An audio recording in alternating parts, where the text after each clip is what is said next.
नमस्कार, India voice देख रहे हैं आप और मैं हूं आपके साथ शिवम दुबे। इंडिया वॉइस के खास कार्यक्रम खबर दिन भर में आप सबका स्वागत है। बुलेटिन की शुरुआत करेंगे आजमगढ़ के लालगंज में एक चुनावी जनसभा को प्रधानमंत्री नरेंद्र मोदी ने संबोधित किया।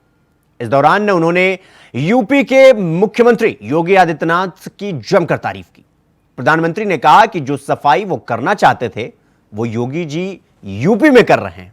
तो वहीं उन्होंने कहा कि सीएए को लेकर कोई माई का लाल नहीं जो सीए को खत्म कर सके।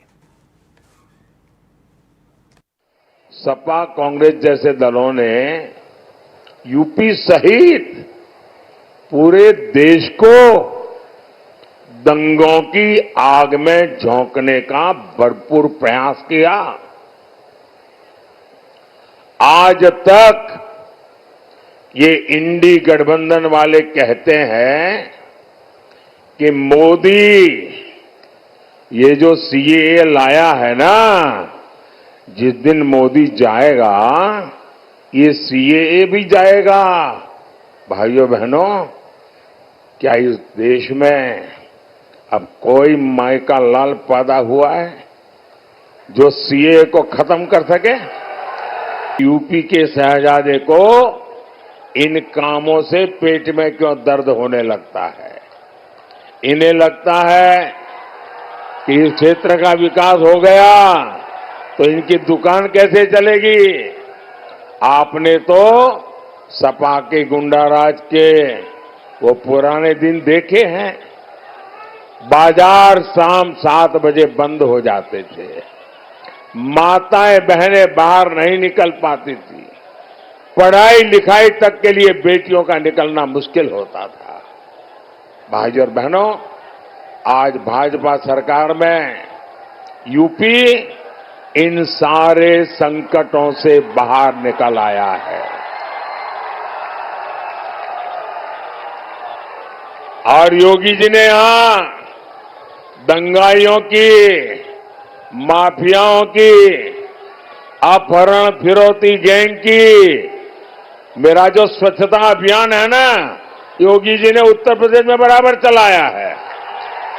अब ये लोग तुष्टीकरण की ट्रिपल डोज लेकर आए हैं।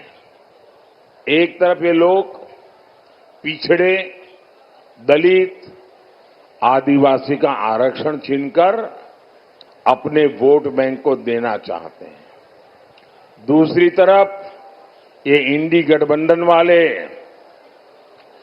आपकी संपत्ति का आधा हिस्सा छीनकर उसको भी अपने वोट बैंक को देना चाहते हैं और साथ ही ये लोग देश के बजट को भी बांटना चाहते हैं।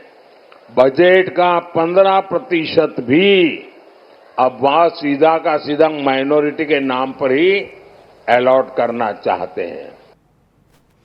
रुक करेंगे अगली खबर की ओर। दिल्ली के मुख्यमंत्री अरविंद केजरीवाल और समाजवादी पार्टी के सर्वेसर्वा अखिलेश यादव ने गुरुवार को लखनऊ में एक साझा प्रेस कॉन्फ्रेंस की और केंद्र सरकार पर जमकर निशाना साधा।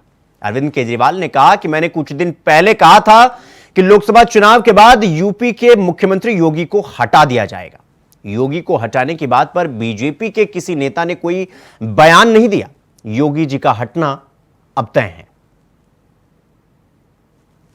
जब 2014 में प्रधानमंत्री बने थे नरेंद्र मोदी जी, तो उन्होंने खुद एक रूल बनाया था कि भारतीय जनता पार्टी के अंदर और उनकी सरकारों में 75 वर्ष से ऊपर कोई भी व्यक्ति होगा तो उसको संगठन में और सरकार में किसी भी पद पे नहीं रखा जाएगा, उसको रिटायर कर दिया जाएगा। और उसका सबसे पहले उस रूल के तहत आडवाणी जी को और मुरली मनोहर जोशी जी को रिटायर किया गया था। और उसके बाद तमाम यशवंत सिन्हा जी, सुमित्रा महाजन जी, कई लोगों को यहाँ टिकट नहीं मिली। कई लोग जो पद पे बैठे हुए थे उनको पद से इस्तीफा दिलवा के उनको हटाया गया। ऐसे कई सारे लोग हैं। तो अब अगले साल 17 सितंबर को प्रधानमंत्री मोदी जी 75 साल के होंगे और मोदी जी ने तय कर लिया है कि अमित शाह जी को वो अपना वारिस बनाएंगे और अमित शाह जी अगले साल 17 सितंबर को देश के प्रधानमंत्री बनाने का उन्होंने तय किया है मोदी जी ने। इसके ऊपर मोदी जी पिछले 1-2 साल से लगे भी हुए हैं, क्योंकि भारतीय जनता पार्टी के अंदर अमित शाह जी के सामने जो जो बाधाएं पैदा कर सकता था नेता, एक एक करके उन सब नेताओं को साइड कर दिया गया, उनका पत्ता साफ कर दिया गया। शिवराज सिंह चौहान को हटा दिया गया, वसुंधरा राजे को हटा दिया गया, डॉक्टर रमन सिंह को हटा दिया गया, देवेंद्र फडणवीस को खत्म कर दिया गया, खट्टर साहब को खत्म कर दिया गया, एक एक करके सबको खत्म कर दिया गया। एक ही शख्स बचे हैं जो अमित शाह जी के रास्ते का कांटा बन सकते हैं, वो हैं योगी आदित्यनाथ जी।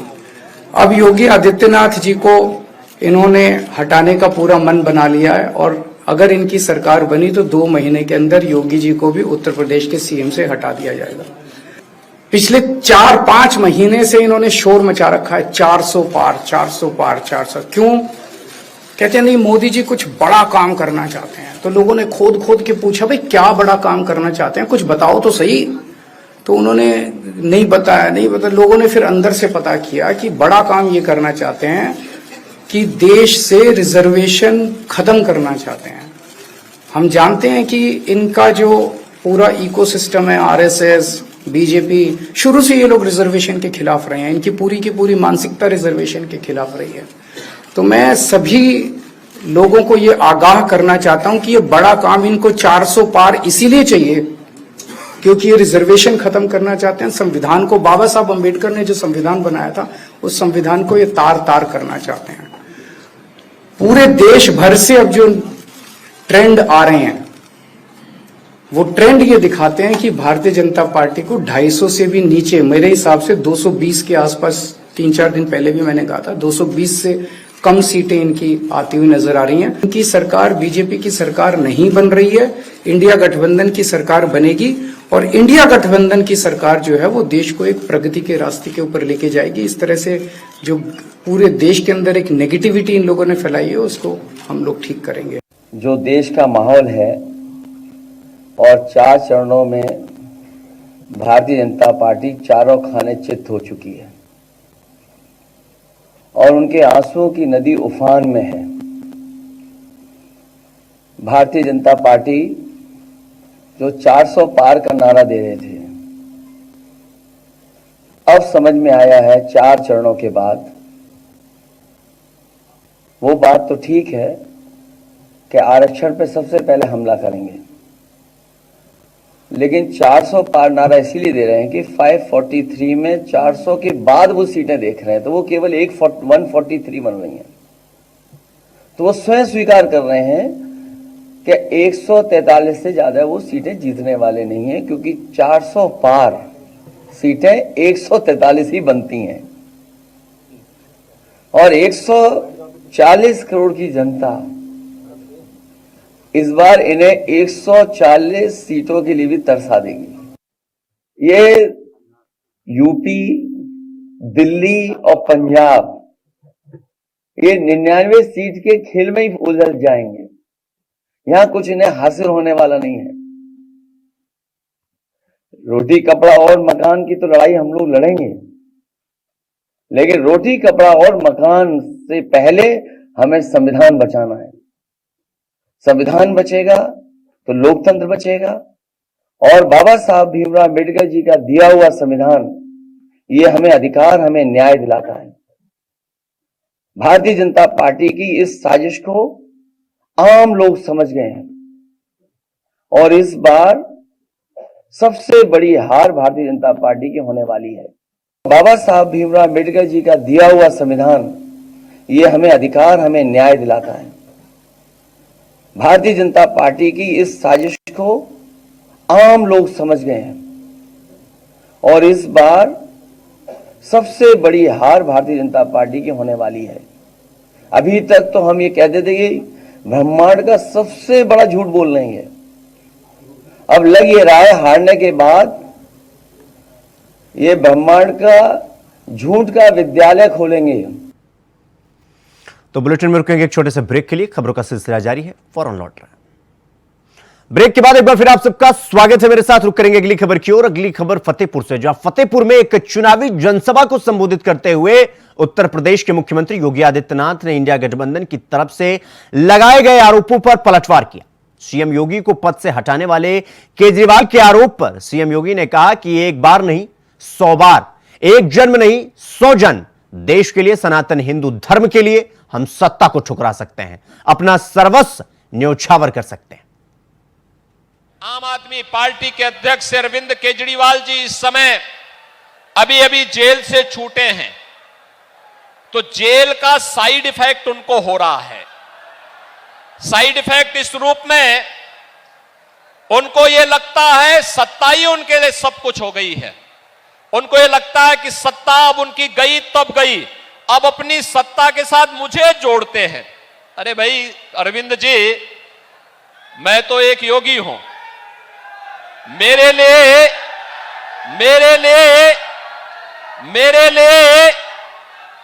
लिए नेशन फर्स्ट है। देश के लिए, सनातन हिंदू धर्म के लिए एक बार नहीं 100 बार, एक जन्म नहीं 100 जन्म में हम सत्ता को ठुकरा सकते हैं, लेकिन देश और सनातन धर्म के लिए अपना सर्वस्व न्योछावर करेंगे। हम लोगों का जो कुछ भी है वह तो जनता जनार्दन के लिए है। हमारा कोई अगला आगे पीछे नहीं है। जो कुछ है जनता जनार्दन के लिए है। जैसे पहले थे वैसे ही आगे भी रहने वाले हैं।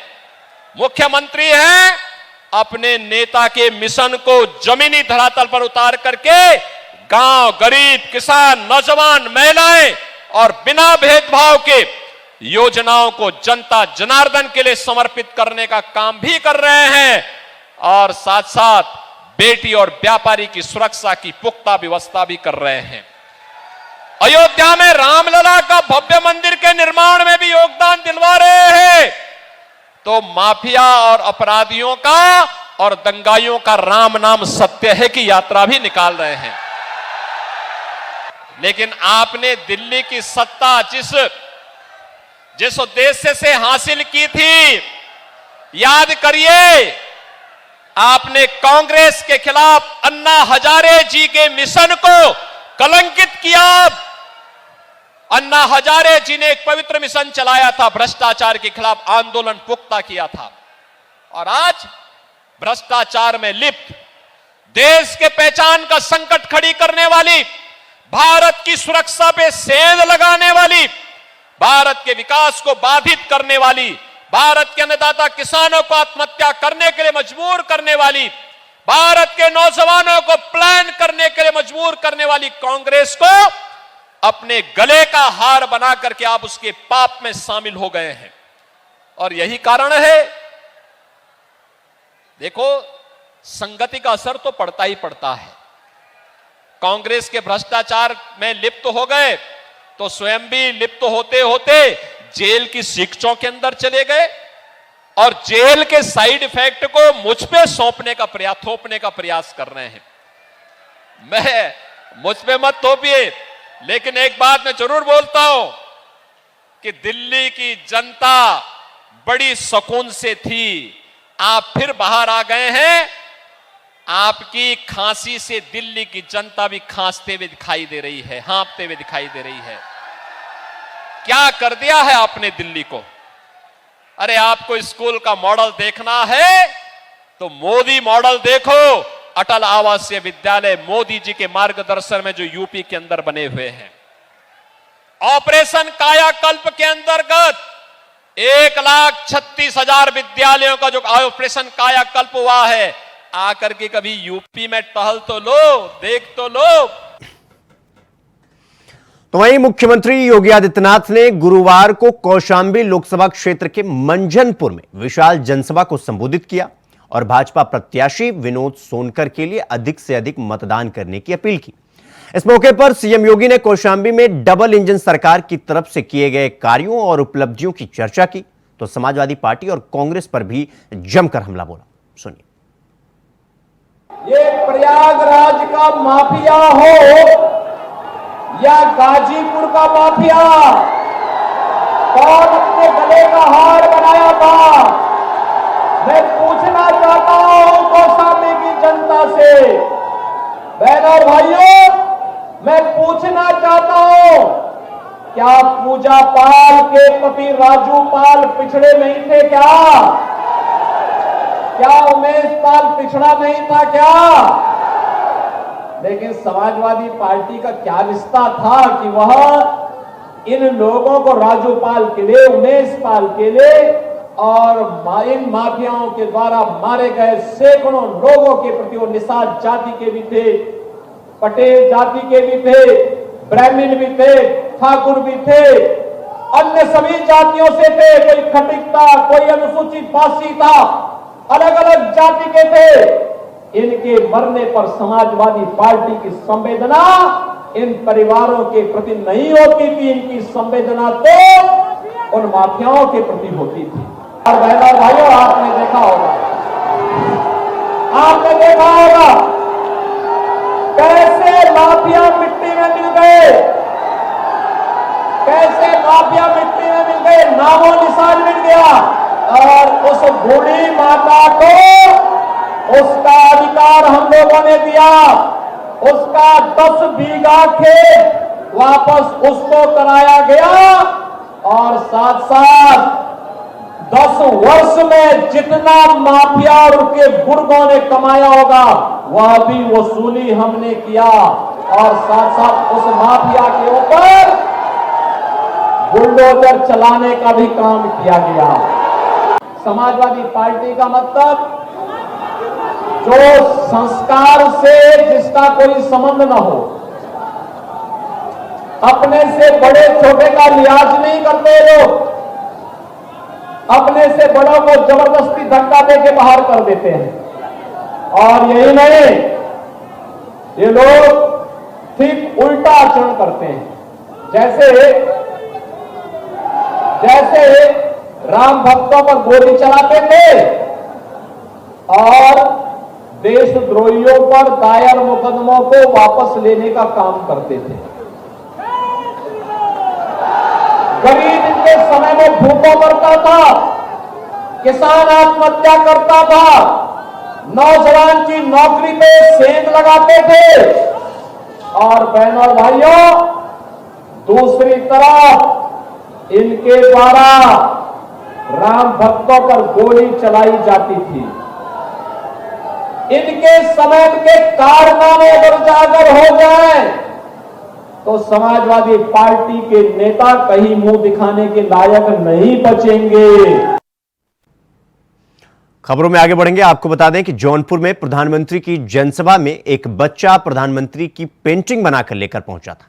मंच से बोलते समय जैसे ही प्रधानमंत्री की नजर बच्चे पर पड़ी तो उन्होंने अपने सुरक्षा कर्मियों से बोला कि बच्चे से पेंटिंग ले आओ।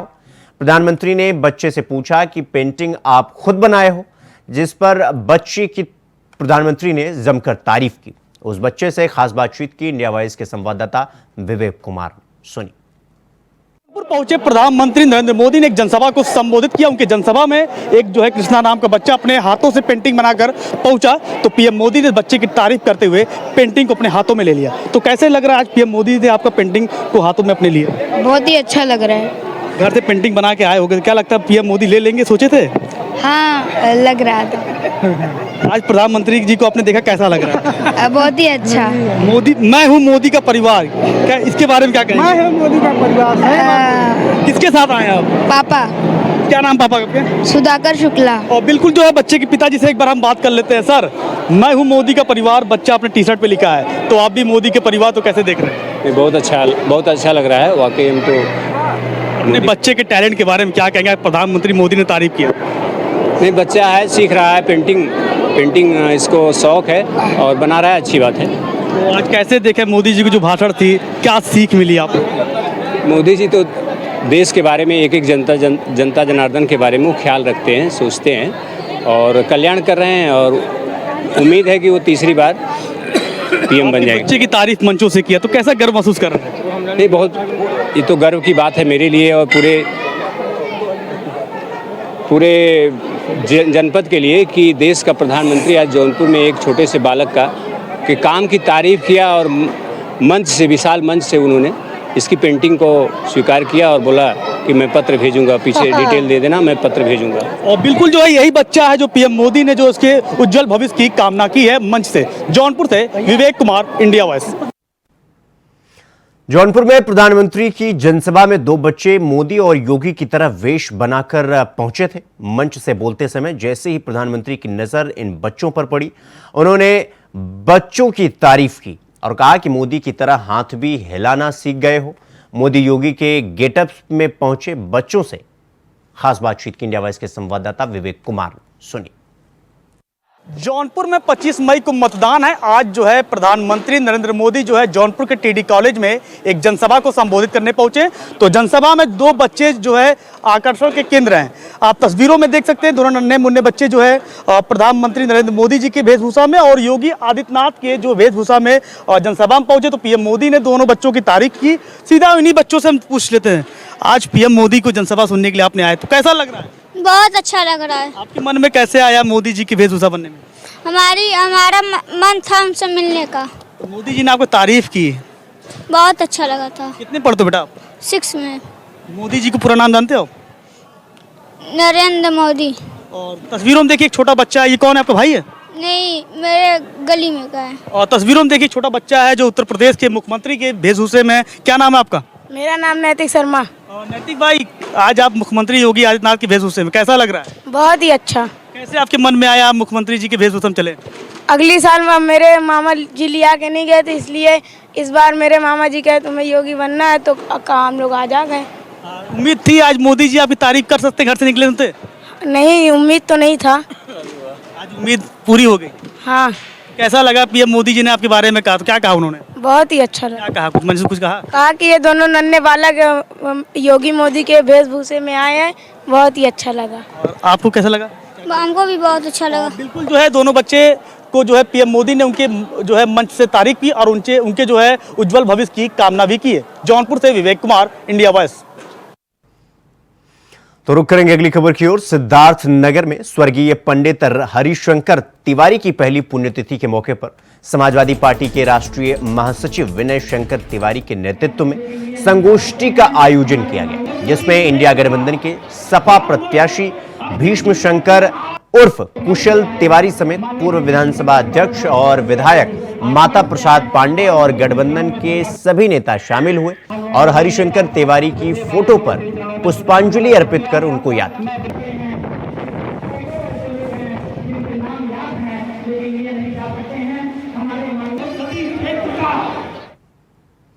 तो खबर दिन भर में फिलहाल अभी के लिए बस इतना ही। देश और दुनिया की तमाम खबरों को देखने के लिए देखते रहिए इंडिया वॉइस। नमस्कार।